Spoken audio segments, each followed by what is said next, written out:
Science जो lecture number 4 हिन ले वीडियो लेक्चर में 100 सवाल कंप्लीट कंदासीं।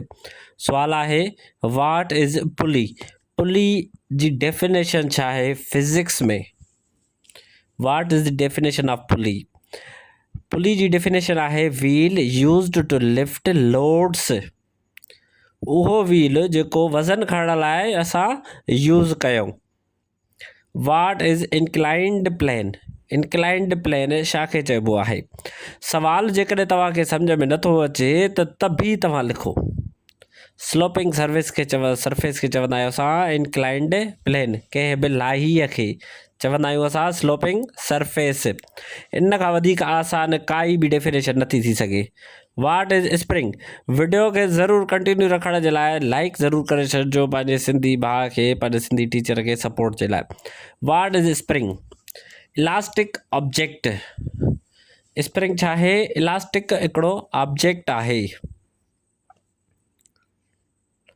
सवाल number 79 what is Hooke's law. Hooke's law छा आहे। अच्छा कमेंट में ओम्स लॉ त ॿुधाइजो। ओम्स लॉ जी डेफिनेशन।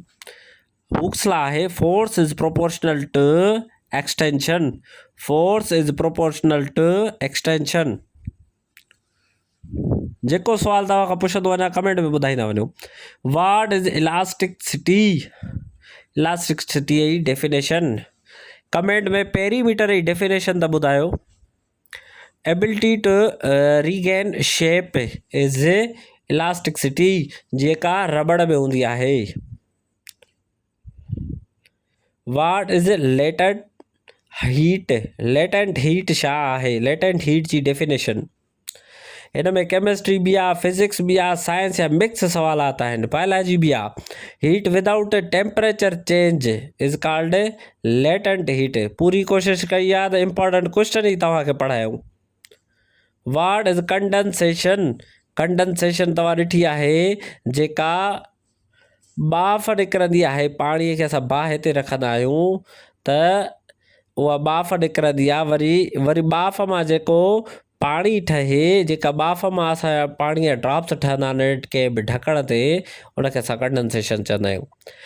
हाणे सब्लिमेशन छा खे चवंदा आहियूं। Sublimation. What is sublimation. Solid directly to gas is called sublimation. कहिड़ो सॉलिड आहे जेको डायरेक्ट गैस में तब्दील थींदो आहे उन प्रोसेस खे सब्लिमेशन चइबो आहे। अहिड़े सॉलिड जो नालो कमेंट में ॿुधायो। What is diffusion. डिफ्यूजन छा आहे। Diffusion mixing of particles is called diffusion. हिन खां वधीक छा इज़ी डेफिनेशन थी सघे थी त कमेंट में तव्हां ॿुधायो।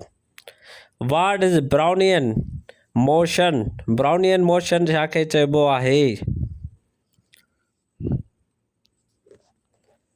Random motion of particles is called Brownian motion.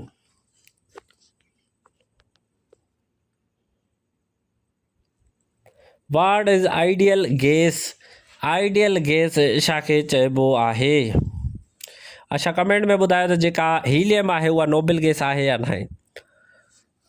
Gas following law. Gas laws perfectly. जेकॾहिं कुझु लॉज आहिनि जेकॾहिं उहे पास करे थी त उनखे असां चवंदा आहियूं ideal gas. What is pressure in gas. अच्छा प्रेशर जी डेफिनेशन ॿुधाइजो कमेंट में। हिकु सवाल जी हिकु कमेंट।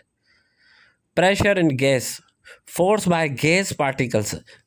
उहो फोर्स जेको गैस पार्टिकल्स जे करे हुजे। जीअं माना जेतिरो सिलेंडर सोढ़ो कंदा वेंदो त उनजो प्रेशर वधंदो वेंदो।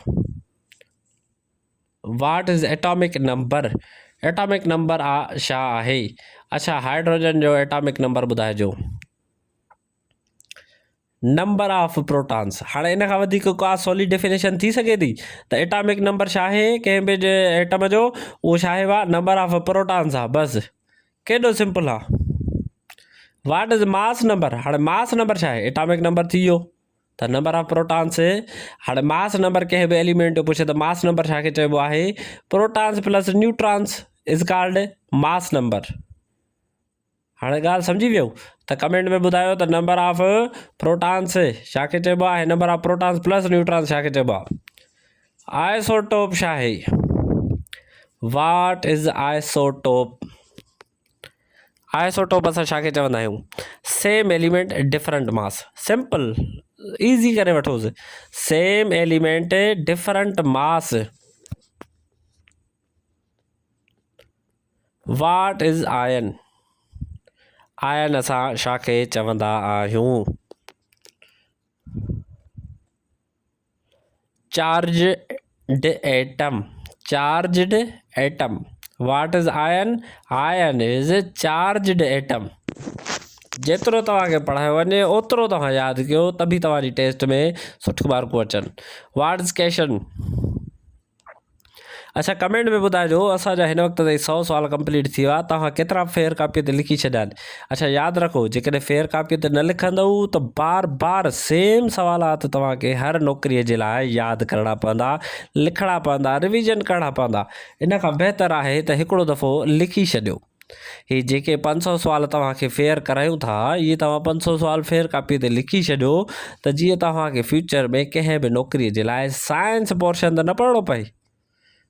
साइंस जो 500 सुवाल आहे, मैथमेटिक्स जो 500 सुवाल आहे, इंग्लिश जो 500 सुवाल आहे। इंपॉर्टेंट क्वेश्चन सिलेक्ट कया आहिनि तव्हांजे लाइ, त उहो तव्हां पढ़ो। अच्छा, what is covalent bond? Covalent bond असां छाखे चवंदा आहियूं? Sharing of electrons. Covalent bond is sharing of electrons.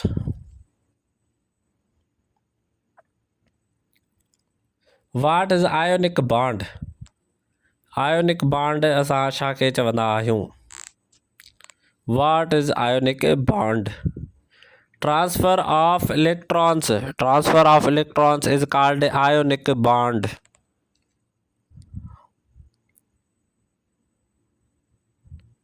What is valency?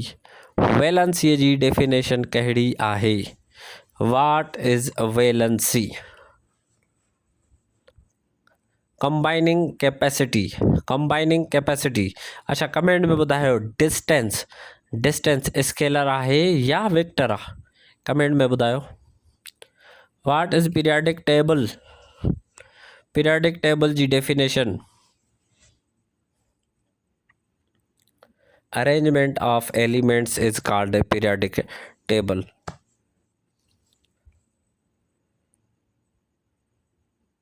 Heaviest metal on the earth is? Comment में ॿुधायो। What is group? ग्रुप असां छाखे चवंदा आहियूं? वर्टिकल कॉलम खे। पीरियाडिक टेबल में वर्टिकल कॉलम खे असां चवंदा आहियूं group. What is period? Period छाखे चवंदा आहियूं? हिकु ग्रुप थी वियो, हिकु पीरियड थी वियो। पीरियाडिक टेबल मां 2 सवाल। हॉरिजॉन्टल रो खे चवंदा आहियूं असां पीरियड। वर्टिकल कॉलम खे असां चवंदा आहियूं ग्रुप। जंहिं महिल तव्हां खां जेको सुवाल पुछां त उहो तव्हां उते ई झटपट में तव्हां कमेंट में ॿुधायो। What is metal property? Comment is the best source तव्हांजो टीचर सां राब्ते जे लाइ। What is metal property? अॼु जो असांजो 4 नंबर वीडियो लेक्चर कंप्लीट थियो। पंहिंजा अॼु जो अॼु 20 लेक्चर कंप्लीट कयो, पंहिंजी फेयर कापी कंप्लीट कयो।